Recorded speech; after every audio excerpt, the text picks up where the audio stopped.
ಹೆಣ್ಣು ಮಕ್ಕಳಲ್ಲಿ ಇತ್ತೀಚೆಗೆ ಈ ಒಂದು ಮನಸ್ಥಿತಿ ಬದಲಾಗೋದಕ್ಕೆ ಹಿಂದೆ ಎಲ್ಲ ಒಂದು ಚೌಕಟ್ಟು ಇರ್ತಾ ಇತ್ತು. ಒಂದು ಗಂಡಿಗೆ ಹೆಣ್ಣು, ಹೆಣ್ಣಿಗೆ ಗಂಡು, ಮದುವೆ ಆಗಬೇಕು, ಮದುವೆ ಆದ ನಂತರ ಮಕ್ಕಳು, ಅದಾದ್ಮೇಲೆ ಜೀವನ ಪರ್ಯಂತ ಆ ಸಂಸಾರದಲ್ಲಿ ಅದು ಜಂಜಾಟವೋ ಬಹಳ ಸುಖ ಸಂಸಾರವೋ ಅದರೊಂದಿಗೆ ಹೊಂದ್ಕೊಂಡು ಹೋಗಬೇಕು ಅಂತ ಮೆಂಟಲಿ ಫಿಕ್ಸ್ ಆಗಿಬಿಡ್ತಾ ಇದ್ರು. ಬಟ್ ಈಗ ಹಾಗಿಲ್ಲ. ಸ್ವಾತಂತ್ರ್ಯ ಬೇಕು, ಜೊತೆಗೆ ಮದುವೆ ಬೇಡ ಅನ್ನೋ ರೀತಿಯಲ್ಲಿ ಮನಸ್ಸುಗಳು ಬದಲಾಗ್ತಾ ಇದೆ. ಯಾಕಿರ್ಬೋದು? ಇದ್ರ ಬಗ್ಗೆ ನಾವು ಡಿಬೇಟ್ ಮಾಡ್ತಾ ಹೋಗೋಣ. ನನ್ನ ಜೊತೆ ಇವತ್ತು ಮನೋವೈದ್ಯರು ಡಾಕ್ಟರ್ ರಂಜನಿ ಇದ್ದಾರೆ. ಅವ್ರನ್ನ ವೆಲ್ಕಮ್ ಮಾಡ್ಕೊಳ್ತೀನಿ. ಮೇಡಮ್ ನಮಸ್ತೆ, ಕಾರ್ಯಕ್ರಮಕ್ಕೆ ಸ್ವಾಗತ ತಮಗೆ. ಮತ್ತೊಬ್ರು ತಜ್ಞ ವೈದ್ಯರು ಡಾಕ್ಟರ್ ಸುನಿಲ್ ಕೂಡ ನಮ್ಮ ಜೊತೆ ಇದ್ದಾರೆ. ಸರ್, ನಿಮಗೂ ಕೂಡ ಕಾರ್ಯಕ್ರಮಕ್ಕೆ ಸ್ವಾಗತ. ಇನ್ನು ಪುರುಷರ ಪರವಾಗಿ ಧ್ವನಿ ಎತ್ತೋದಕ್ಕೆ ಇವತ್ತು ನಮ್ಮ ಜೊತೆ ಸ್ಟುಡಿಯೋದಲ್ಲಿ ಅರುಣ್ ಪರಮೇಶ್ವರ್ ಇದ್ದಾರೆ. ನಿಮಗೂ ಕೂಡ ಕಾರ್ಯಕ್ರಮಕ್ಕೆ ಸ್ವಾಗತ ಸರ್. ಮಹಿಳೆ ಪರವಾಗಿ ಮಾತನಾಡೋರು ತಡವಾಗಿ ಬರ್ತಾ ಇದ್ದಾರೆ ಅಂತ ಕಾಣುತ್ತೆ. ಬರ್ತಿದ್ದಂಗೆ ಅವ್ರನ್ನ ವೆಲ್ಕಮ್ ಮಾಡ್ಕೊಳ್ತೀನಿ. ಸೊ ಕಾರ್ಯಕ್ರಮ ಆರಂಭ ಮಾಡೋಣ. ನಾನು ಮೊದಲಿಗೆ ಇವತ್ತು ಅರುಣ್ ಅವ್ರನ್ನೇ ಮಾತಾಡಿಸ್ಬಿಡ್ತೀನಿ. ಹೆಣ್ಮಕ್ಳು ಇತ್ತೀಚೆಗೆ ಎಷ್ಟೊಂದು ವಾಯ್ಸ್ ರೇಸ್ ಮಾಡ್ತಾ ಇರೋದು ಮದುವೆ ಬೇಡ ಅನ್ನೋದಕ್ಕೆ ಒಂದು ರೀತಿ ಜಿಗುಪ್ಸೆಯಾಗಿ ನೋಡ್ತಾ ಇದ್ದಾರೆ. ಏನು ಅನ್ಸುತ್ತೆ ನಿಮಗೆ? ಮೇಡಮ್, ಇವಾಗ ಹುಡುಗರಿಗೆ ಎಣ್ಣೆ ಸಿಗ್ತಾ ಇಲ್ಲ. ಏನು ಸಮಸ್ಯೆ ಏನು ಅಂದರೆ ಇವಾಗ ಪಾಪ 30 ವರ್ಷ, 32 ವರ್ಷ, 33 ವರ್ಷ, ಇವಾಗ 38 ವರ್ಷ ಆದರೂ ಕೂಡ ಹುಡುಗರು ಸಿಗ್ತಾಯಿಲ್ಲ ಮೇಡಮ್. ಇವಾಗ ದೊಡ್ಡ ಸಮಸ್ಯೆ ಅದೇ. ಆಮೇಲೆ ಸಿಕ್ಕಿದ್ರೂ ಕೂಡ ಏನಾಗುತ್ತೆ, ಕೆಲವೊಂದು ಇವಾಗ ಸಂಬಂಧಗಳಿಗೆ ಬೆಲೆ ಕಮ್ಮಿ ಆಗೋಗ್ಬಿಟ್ಟಿದೆ.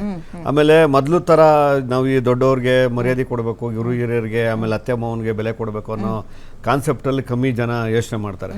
ನನಗೇನು ನನ್ನ ಮದುವೆ ಆದ ತಕ್ಷಣ ಗಂಡ ಹೆಣ್ಮಕ್ಳೇ ಗಂಡ್ ಮಕ್ಕಳಲ್ಲ, ಸಂಬಂಧದಲ್ಲಿ ಏನು ಅಲ್ಲ. ಅವ್ರು ಕೆಲವು ಪರ್ಸೆಂಟ್ ಇರ್ಬೋದು ಹೊರತು ಕೆಲವರು ಇದು ಹಲವು ಹೆಣ್ಮಕ್ಳ ಕಡೆ ಹಲವು ಜಾಸ್ತಿ ಇದೆ. ಇವಾಗ ಏನಾಗುತ್ತೆ ಅಂದ್ರೆ, ಇವಾಗ ಮದುವೆ ಆದ ತಕ್ಷಣ ತನ್ನ ಸಂಸಾರ ಬೇರೆ ಮಾಡ್ಕೋಬೇಕು, ತನ್ನ ಗಂಡನ ಬೇರೆ ಕರ್ಕೊಂಡು ಹೋಗ್ಬೇಕು, ನಾನು ಸಪ್ರೇಟ್ ಆಗಿರ್ಬೇಕು, ನಾನು ಆರಾಮಾಗಿರ್ಬೇಕು, ಇವ್ರ ಸೇವೆ ಮಾಡೋದು ಯಾಕೆ ಅನ್ನೋ ಮನೋಭಾವ ಕೆಲವರಲ್ಲಿ ಇರ್ತದೆ. ಕೆಲವರಲ್ಲಿ ಇನ್ ಕೆಲವರಲ್ಲಿ ಬೇರೆ ತರ ಮನೋಭಾವ ಇರ್ತದೆ. ಅಪ್ಪ ಅಮ್ಮನ್ ಬಿಟ್ಟು ಬಂದಿರೋ ಹೆಣ್ಮಕ್ಳು ತಂದೆ ತಾಯಿ ಪರಿಸ್ಥಿತಿ ಅಲ್ಲ, ಅಪ್ಪ ಅಮ್ಮನ್ ಬಿಟ್ಟು ಬಂದಿರೋ ಮದುವೆ ಆದ್ಮೇಲೆ ಸಹಜ ಅಲ್ಲ ಮೇಡಮ್. ಅಪ್ಪ ಅಮ್ಮನ್ ಬಿಟ್ಟೇ ಬರ್ಬೇಕಲ್ಲ. ಇವಾಗ ಏನು ಮದುವೆ ಆದ್ಮೇಲೆ ಅಪ್ಪ ಅಮ್ಮನ್ ಕರ್ಕೊಂಡ್ ಬರಕ ಅಪ್ಪ ಅಮ್ಮನ್ ಬಿಟ್ಟು ಬರ್ಬೇಕಲ್ವಾ ಒಂದು. ಆಮೇಲೆ ಇನ್ನೊಂದು ಏನು ಅಂದ್ರೆ, ಸಮಾಜ ಯಾವ ತರ ಹೋಗ್ತಾ ಇದೆ ಅಂತಂದ್ರೆ, ಇವತ್ತು ಇತ್ತೀಚಿನ ದಿನಗಳಲ್ಲಿ ಡೈವರ್ಸ್ ಕೇಸ್ ಜಾಸ್ತಿ ಆಗ್ತಾ ಇದೆ. ಇವಾಗ ಆಗಲೇ ಕರ್ನಾಟಕದಲ್ಲಿ ತಾವು ನೋಡ್ದಂಗೆ ನೋಡಿ, ಸುಮಾರು ನಂಬರ್ ಹೇಳೋಕ್ಕಿಂತ ನಮ್ಮ ಇಂಡಿಯಾದಲ್ಲಿ ಕರ್ನಾಟಕ ಸೆಕೆಂಡ್ ಪ್ಲೇಸ್ ಅಲ್ಲಿ.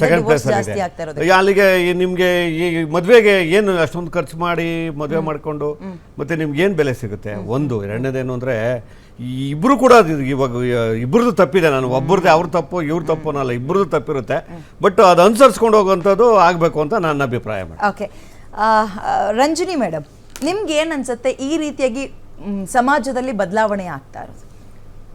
ಹಲವು ಕಾರಣಗಳಿದೆ. ಮುಖ್ಯವಾಗಿ ನಾನು ನೋಡೋದು ಆರ್ಥಿಕ ಬೆಳವಣಿಗೆ ದೊಡ್ಡ ಕಾರಣ. ಅದು ಒಂದು ಏಕ್ದಮ್ ಸ್ಪೈಕ್.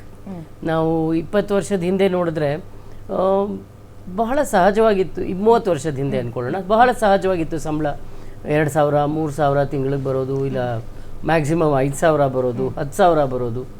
ಈಗ ಸಡನ್ ಆಗಿ 1 ಲಕ್ಷ 2 ಲಕ್ಷ ತಿಂಗಳಿಗೆ ಬರೋ ಹಂಗೆ ಆ ಥರನೂ ಇರೋದು ಬಹಳ ಜನ ಇದ್ದಾರೆ. ಸೊ ಆಬ್ವಿಯಸ್ಲಿ ನನಗೆ ಒಂದು ಮಿತಿಗೆ ಮೀರಿರುವಂಥ ಒಂದು ಅನುಕೂಲತೆ ನನಗೆ ಸಿಕ್ಕೋವಾಗ ನಾನು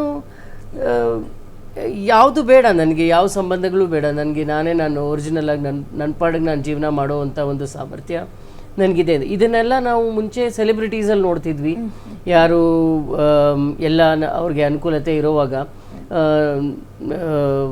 ಸರ್ವೆಂಟ್ಸನ್ನ ಇಟ್ಕೊಳ್ಳೋದಾಗಲಿ, ಕಾಳುಗಳು ಇಟ್ಕೊಳ್ಳೋದಾಗಲಿ, ತುಂಬ ಹಲವು ಕೇವಲ ಕೆಲವು ಜನ ಮಾತ್ರ ನಾವು ನೋಡ್ತಾ ಇದ್ವಿ. ಸೊಸೈಟಿನಲ್ಲಿ ನಾವು ಇವರು ಓಕೆ ಈ ಥರ ಅಂತ ಅನ್ಕೋತಾ ಇದ್ವಿ. ಇವಾಗ ಅದು ಸರ್ವೇ ಸಾಮಾನ್ಯ. ಆಡಿ ಕಾರ್ ಇರೋದಾಗಲಿ, BMW ಇರೋದಾಗಲಿ, ಇದು ಎಲ್ಲರ ಮನೆಯಲ್ಲೂ ಇವಾಗಿದೆ. ಇಟ್ ಈಸ್ ಯಾವುದು ಆಶ್ಚರ್ಯ ಪಡುವಂಥ ಒಂದು ಸಂಗತಿ ಇಲ್ಲ. ಸೊ ಆ ಥರ ನನಗೆ ಎಲ್ಲ ಸಿಕ್ಬಿಟ್ಟಿರೋವಾಗ, ನನಗೆ 15 ವರ್ಷದಿಂದ ನಾನು ಡೇಟ್ ಮಾಡ್ತಾ ಇದ್ದೀನಿ. 13 ವರ್ಷದಿಂದಲೇ ನಾನು ಶುರು ಮಾಡ್ಕೋತೀನಿ ಡೇಟಿಂಗು. 15 ವರ್ಷದಲ್ಲಿ ನನ್ನ ಒಂದು ಬ್ರೇಕಪ್ಪು ಆಗಿದೆ. ಸೊ ಆ ಥರ ನನ್ನ ಜೀವನದಲ್ಲಿ ಒಂದು ಜೀವನ ಶೈಲಿ ನಾನು ತೊಗೊಂಡು ಹೋಗ್ತಾ ಇರುವಾಗ ಎಲ್ಲನೂ ನನಗೆ ಬೋರ್ ಆಗೋಗುತ್ತೆ ಒಂದು ಸ್ವಲ್ಪ ಹೊತ್ತು ಆದಮೇಲೆ. ಲೈಕ್ ಇವಾಗ ಮಕ್ಕಳಿಗೆ ಹೊಸ ಆಟ ಸಾಮಾನು ಬೇಕಾಗೋ ಥರ ಹೊಸ ನನಗೆ ಐಡಿಯಾ ಹುಡುಕ್ತಾ ಇದ್ದೀನಿ. ನನ್ನ ಜೀವನದಲ್ಲಿ ನಾನು ಯಾವ ಥರ ನನ್ನನ್ನು ನಾನು ಮನೋರಂಜಿಸ್ಕೊಳ್ಬೋದು ಅಂತ.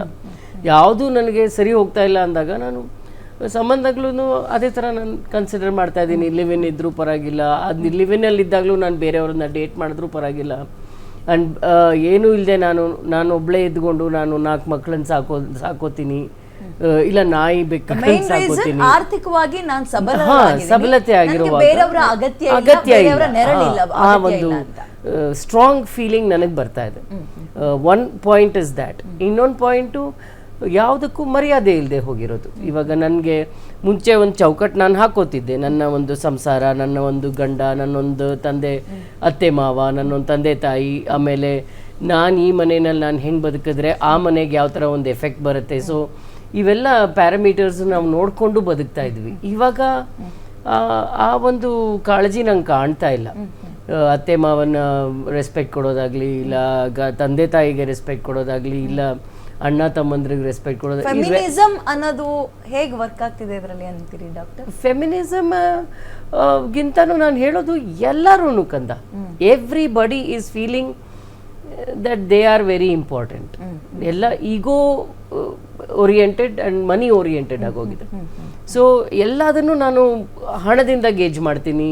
ನನ್ನ ಉಡುಪು ನಂದು ಸರಿಗಿಲ್ಲ ಅಂದಿದ ತಕ್ಷಣ ನನ್ನ ಸರಿಯಾಗಿ ಮಾತಾಡ್ಸಲ್ಲ ಜನ.